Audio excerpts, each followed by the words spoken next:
Hi, my name's Larry Johnson. I'm the Dean of the college, and I want to welcome all of you students to our college.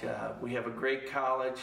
We do a lot to support students, and it's going to be a little different in this new environment, but nonetheless, we're still going to make this feel like home for you. One of the things I usually did for the students was to cook for them on the first day of classes, and obviously we can't do that, so they asked if I would pick out a recipe for you. And you know, this COVID virus isn't going to last forever, and I guarantee you that I will be cooking for you before you graduate from our program. But today I want to make two variations of a kind of cheesy bread that might be a great late night snack. One is more akin to a pizza bread that uses pizza sauce and will taste much like a pizza, and then the other is more like a garlic bread with a cheese topping. So to start with, you need to get a good bread. These are these bola breads that you can get from Kroger, but a French baguette would work. Any kind of long bread would work. A focaccia would work. Flatbreads would work. Any of those kinds of breads would work. I kind of like these because they make just the right kind of size. Now the thing you want to do is to try to make sure you cut it evenly across, and believe it or not, a serrated knife works better than a sharp knife, and this is actually a bread knife. So the way I do it is to get it started and then to do it sideways like this so I can see that both sides are going to be about the same size. So you cut it in half so they are about in equal halves. Now one side of this I'm going to make as a pizza bread, and the other side is I'm going to make as a cheesy garlic bread. For the cheesy garlic bread, you need butter, you need garlic. I like using this spreadable butter, it's better. And for the pizza bread, instead of the garlic and the butter, you use pizza sauce. I like this one because it's in a squeeze, but you can get it in bottles and all kinds of things. So the first thing to do to make the garlic bread is just to take a little of the spread, the butter spread, and just spread it over the top of the bread, you know, kind of liberally. There you go.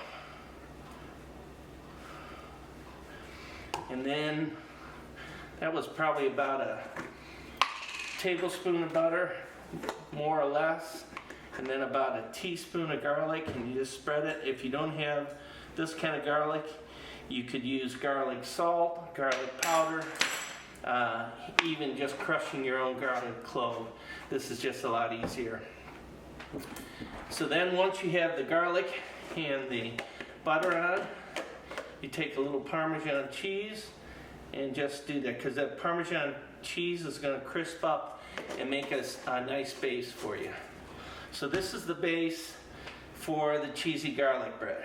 For the pizza bread, instead of the butter, so it's obviously, if you're trying to watch calories, less calories, you put a little pizza sauce on there, or any kind of nice spaghetti sauce, spread it around, and then,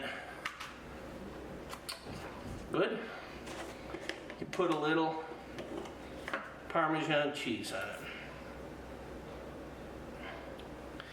And these then become the base of what you're going to do.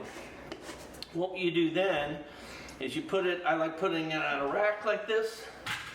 You put it on the rack and you put it in a 400-degree oven, and if you have a toaster oven, that'll work just fine. 350 would work, takes a little longer, but if you do it at 400 degrees, it will cook for 10 minutes.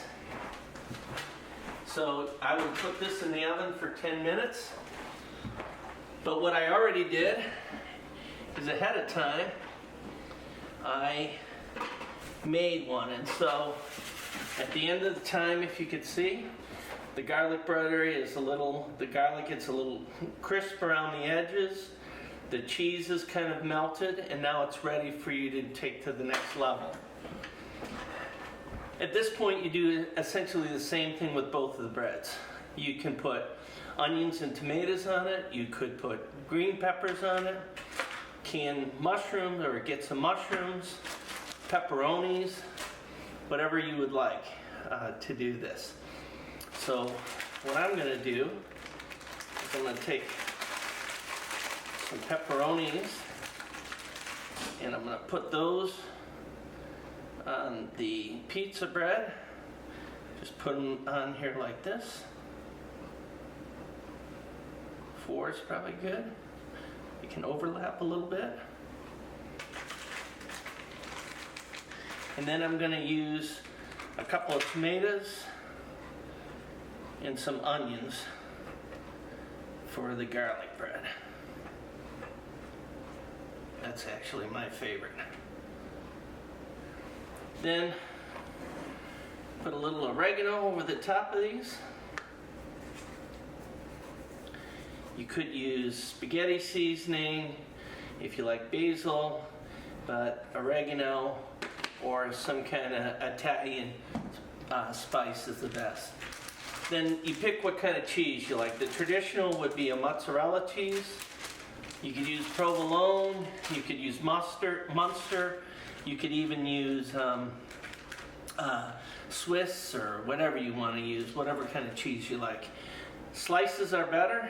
If you get the nice square slice, cut them, fold them in half, rip them down the middle, and they fit right on there.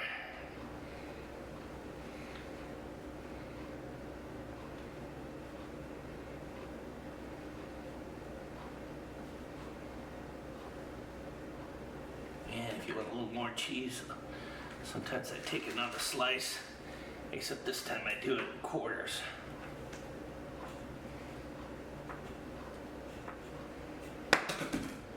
And just add a little bit here and there. Extra cheese is always good. Then the final thing that you do is you take a little of your seasoning, put it over the top.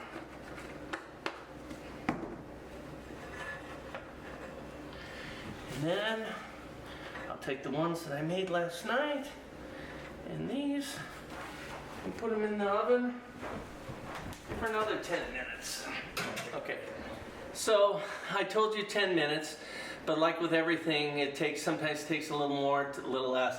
So this bread has actually been in the oven about 12 minutes. But let me show you how it turns out. Now I don't like it overcooked, so for me, that's it. You might like it a little browner, you might leave it in a minute or two longer, and then all you do is put it on a cutting board. It's hot. You might let it rest for a couple minutes.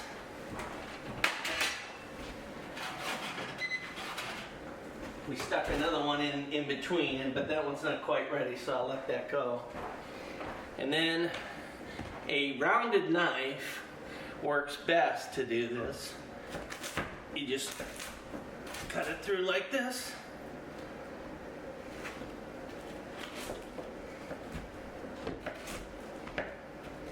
You could eat it as one whole big piece, but cutting it up like this helps it cool. So this is the garlic bread with the cheese on it, and this is the pizza bread. And take you about a half hour the whole time to cook it, and it's a great late night snack, or it could be a great lunch, as my cameraman's going to have here in a few minutes. So these are the kinds of things we do here at the college. In addition to you taking your courses, in addition to you interfacing with the community, but I hope we have a chance to break bread together, and welcome to the college.